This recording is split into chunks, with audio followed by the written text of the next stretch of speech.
Hello everyone, this is Sten Yarch from New Jersey Electric Vehicle Association and welcome. This is my part 2 of Chevy Bolt EV thermal management modification video, and in this case I resorted to presentation because I thought this will fit the presentation the best. So today I would like to take you through my process of thinking and rationale, and please let me know what you think.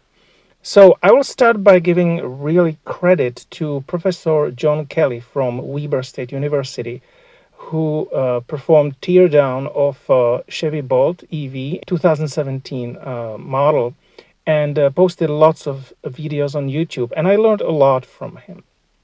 So the most important message is that in Chevy Bolt EV there are three independent loops. One is for thermal management of power electronics, one is for traction battery, and one for cabin heat. Each of them have their own surge tank. They are completely independent. The first one is only for cooling, and the cooling is facilitated by the radiator. The traction battery is for both cooling and heating, and it's provided the heating through resistive heater, and cooling is through chiller, which is linked to the air conditioning. The cabin heater is very simple. It's only for heating. There is pretty much nothing overly advanced. It's using resistive heater. It's not heat pump. The cabin air conditioning has its own loop. It's refrigerant based, obviously. So as for modification, the only thing that I would recommend is just to insulate the whole loop. It's a very simple thing to do, and it improves efficiency during winter. So now OBD Bluetooth adapter, and I have uploaded those custom PIDs from allev.info from this website, and it turns out very, very useful because it allows me to monitor lots of data from Chevy Bolt EV, lots of temperature sensors, battery state of charge, voltage, temperature at every part of the vehicle, flow of the water pumps, and stuff like that. So I was using this for more than a year to monitor what is happening in Chevy Bolt EV during various scenarios throughout the year. So I'll start with winter scenario because that's most important here. So that's a year ago, and you can see started with 100% full charge at level 2. The battery was pre-warmed because it was plugged in to 61 Fahrenheit, but by the time I departed, the temperature dropped a little bit to 59 Fahrenheit. Now, the outside temperature was 28 Fahrenheit, very low. And after driving 36 miles, the battery temperature actually dropped down, just like the outside temperature. And bear in mind that it was mixed of highway and suburban driving, so it was not stop and go traffic. So the battery was actually in use, and yet the temperature went down. Another situation, the next day actually, the battery temperature was 45 Fahrenheit. 36 miles later, the battery temperature went down to 41 Fahrenheit. And then in the afternoon, when I was departing back to the original location, the battery temperature was only 28 Fahrenheit. And that's because when it was sitting at very low temperature of between 24 and 20 Fahrenheit, it actually cooled down. So in this case, the battery heater kicked in and it was warming up the battery as I was driving. But it would not keep warming the battery above and beyond about 40 Fahrenheit. Another scenario is level 2 charging. In this case, the battery has in the middle of charging 10 degrees Celsius, which is 50 Fahrenheit. But as you can see, the power electronics has 68 Fahrenheit, and that heat just goes into the radiator. As a matter of fact, the temperature 68 Fahrenheit, it's already at the end of the radiator when it's cooled down, so it was probably higher. Although the vehicle is stationary, so there is not too much of a active cooling, and the fan is not on. So from this scheme, you can see that there is opportunity for the heat produced by power electronics to actually have the battery being in more happy stage and be warmer to give more power and longer range. This is very interesting. So this scenario is in summer, and this screenshot shows what is the extreme case when it comes to temperature. The outside temperature was 91 Fahrenheit, very hot. The battery was 90 Fahrenheit. It was actually slightly cooler. But what is interesting that the battery coolant was 93 Fahrenheit. It was actually warmer. The sensor for the battery coolant is in the battery heater, and it is in the motor compartment. So it picks up heat from the powertrain. If the cooling kicked in, the battery coolant would have much lower temperature. So clearly the thermal management didn't call for battery cooling. You can also see that the power inverter has 115 Fahrenheit, very hot, and the motor is still thriving at 158 Fahrenheit. There was no error message on the dash of the vehicle. You can also see that the AC for the cabin was on because the driver, me, needed the cool. So what is actually the ideal temperature for lithium-ion battery? And there are actually three numbers, and not just numbers, three ranges. One is for the discharge temperature, which is the widest range. It's from -4 Fahrenheit to 130 Fahrenheit. The charging temperature, on the other hand, is the narrowest because this is very important to prevent the dendrites during charging, which would happen at cold temperature, and to avoid thermal runaway, which could happen at a high temperature. So it's between 32 and 114 Fahrenheit. The storage temperature is for long-term storage. It's not really significant for the user phase. So I would like to show you actually another data that I have acquired during my collaboration with Tom Malagoni from State of Charge. Earlier in 2022, we took my vehicle for a 70 miles an hour range test. And the reason we did it because we wanted to see the range before the battery upgrade and after. And because I already had my OBD Bluetooth adapter, I was monitoring the temperature during both of these tests, and it was very interesting to see how the temperature was responding to the driving of the vehicle as well as to the charging. So let me take you first through the drive phase. As you can see, the temperature of the motor climbed like a hell from the get-go, as well as what is called a gearbox. And that reached the temperature eventually around 190 Fahrenheit. And all other components compared to motor and gearbox did not experience too much of a temperature change. However, if you look into it closely, every component actually increased temperature slightly.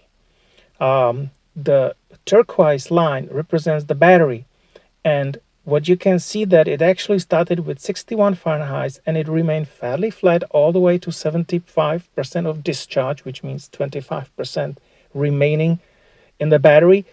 And it only after that it started to increase the temperature, and at the point when it was almost discharged, the temperature was about 75 Fahrenheit. The electronics coolant temperature, the green line, was going up. The inverter temperature was going up, which always follows the electronics coolant temperature. And the outside temperature is all the way at the bottom. The temperature was going up initially a little bit, from about 30 Fahrenheit to about 45, and then it remains pretty much flat at around 45 to 47 Fahrenheit. So that's the driving phase. Pretty uneventful. Now, let me take you through the charging phase, which is much more interesting. The first thing you can see that the motor is cooling off. Makes sense, right? The motor is not in use. But let me take you through the battery. So the battery started about 75 Fahrenheit and it kept warming up all the way until it reached about 88 to 89 Fahrenheit, which was a stage of charge something between 41 and 45 state of charge. At which point, what happened?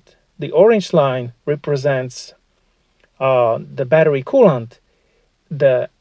It clearly shows that the cooling system for the battery kicked in, and it cooled down the battery coolant. However, the battery temperature did not respond as fast. It kept going up to about 50% state of charge, and then it was flat until about 55% state of charge, and it slowly cooled down as the charging progressed. The temperature delta between the battery and the battery coolant is substantial, which actually answers the question why GM decided to lower the charging rate for the vehicle, because the thermal management system just is not up to the task to cool the battery efficiently. You can also see that the battery coolant was actually flat. The temperature was flat from the beginning until it started to cooling down, which means that the loop was not even engaged to passively dissipate the heat. But there is something else happening. Because the cooling is based on air conditioning, there is heat dissipation going on in the vicinity of the radiator, in front of the radiator, which means that the heat was pumped into the compartment, where the motor compartment, and the green line represents the electronics coolant temperature, and you can see that at the time when the battery coolant temperature went down, the electronics coolant went up, right? And the inverter, it follows the temperature very closely, so the inverter got warmer. And even the gearbox, with some delay, the red line represents the gearbox, it got warmed up because it was just physically located in the same area as everything else. So as the battery is cooled down, the power electronics actually warms up. So that's what I have. And in the next slide, I actually want to put this into context of the charging curve. The charging curve was put together by Tom Malagany, and what you can see that the charging rate was relatively flat until the state of charge hit about 40 to 45%, which is actually the time when the air conditioning kicked in to cool down the battery. So the vehicle did two things. It started tempering down the charging rate and cooling the battery. And that's what it's designed to do, right? So it makes sense that the cooling overlays with the lowering of the charging rate. And I want to also show you another scenario which happened in October 2022 at DC fast charging at Blink Charger. So I pulled in at 33% state of charge. The battery had 59 Fahrenheit, and it was charging only at 32.3 kilowatts. The battery heater kicked in at 2005 watts, and it was just warming up the battery. A few moments later, the battery had 36.5%, and the temperature 61 Fahrenheit, which is only a little bit more warm. So the charging rate was 35 kilowatts, a little bit higher. Then at 51% state of charge, the battery was 70 Fahrenheit and the charging rate was 41 kilowatts. But remember, after 50% state of charge, the battery already is designed to charge at slower pace. So what it means that because the battery did not have the ideal temperature, it did not hit the ideal charging rate, right? And yet the battery, the heater was running at 778 watts, much less, right?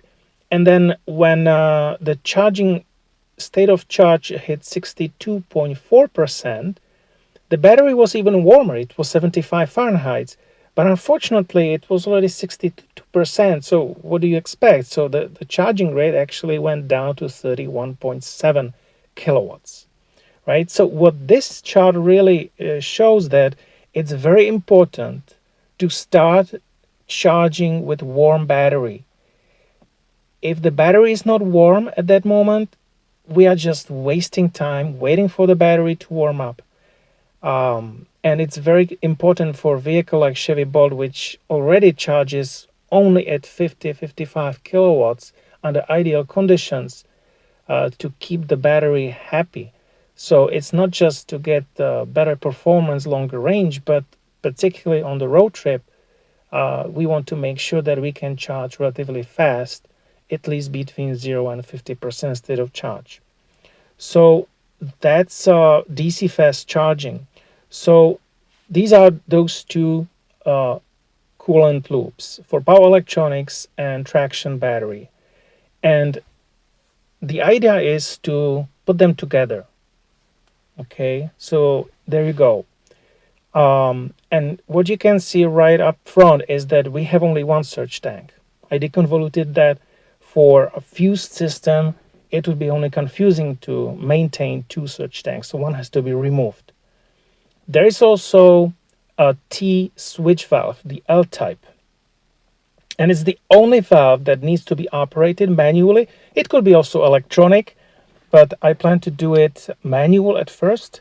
And what it will do, it will have two positions, one for winter and one for summer.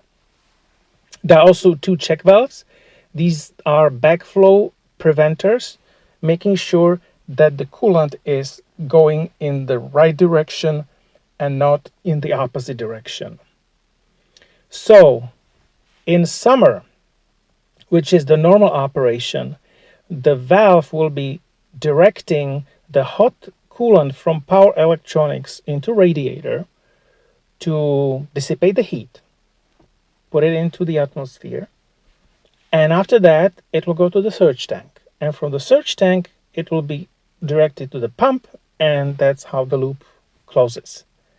If, however, the battery is too hot and the thermal management is calling for cooling, this is what will happen. The pump 2 will kick in, and I didn't mention it in the previous slides, but when the pump 2 from the battery kicks in, it has much higher flow. It's around 3,800 RPM, while the power electronics pump is constantly running at 2,000 RPM. So the coolant will be directed through the shortcut through the check valve into the heater, which will not be in operation in this case, and will go to battery and then to chiller and back to the pump. Any pressure generated, positive or negative, in the system will be relieved through the connection to the surge tank. It's very important that the system has that ability to release any subtle pressure differences. Now, let me take you through the winter. In winter mode, the check valve, the switch valve will route the warm coolant from power electronics into the heater, and from the heater into the battery. So the battery being huge mass, it will sink the heat. After that, we'll be going to chiller, and then around through the check valve all the way to pump 1 to complete the loop.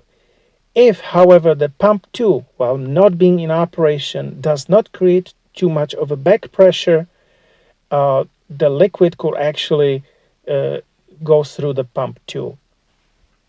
Now, in case that the vehicle is parked outside in low temperatures and the thermal management is calling for additional heating, Remember that the power electronics does not provide heat instantly. It's rather slow, constant heat provided depending on the driving mode. If we go slowly, it will generate little heat. If we go faster, it will generate more heat. So if there is not enough heat, then the system will call for the power pump number 2 to kick in. And but now, because the pump number 2 goes much faster than pump number 1, the flow will be split between power electronics and the shortcut, and the flow will merge back in front of the heater, and the heater will then add additional heat into the battery. The heat will be taken up by the battery, go through the chiller, pump 2, and back into the power electronics and heater. The moment the battery will hit 40 Fahrenheit, the heating system will turn off, but the power electronics will continue to add incremental heat so that the battery can get warmer above 40 Fahrenheit. And there is substantial cushion between 40 Fahrenheit and the maximum temperature, which is 90 Fahrenheit. So I'm not too much concerned that the battery would be overheated in a winter. However, it's quite possible that for DC fast charging, the valve would have to be switched to a summer mode and to allow for the cooling to proceed. Otherwise, if we are in the winter mode and the cooling would kick in, the cooling would actually split between cooling battery and power electronics, and it would not work well.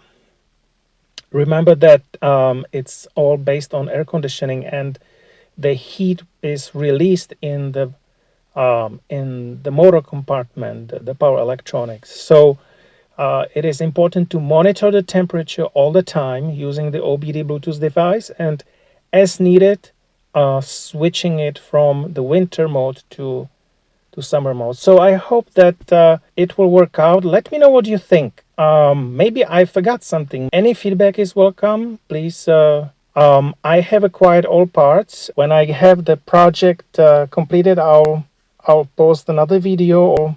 That's it for today. And so thank you for watching.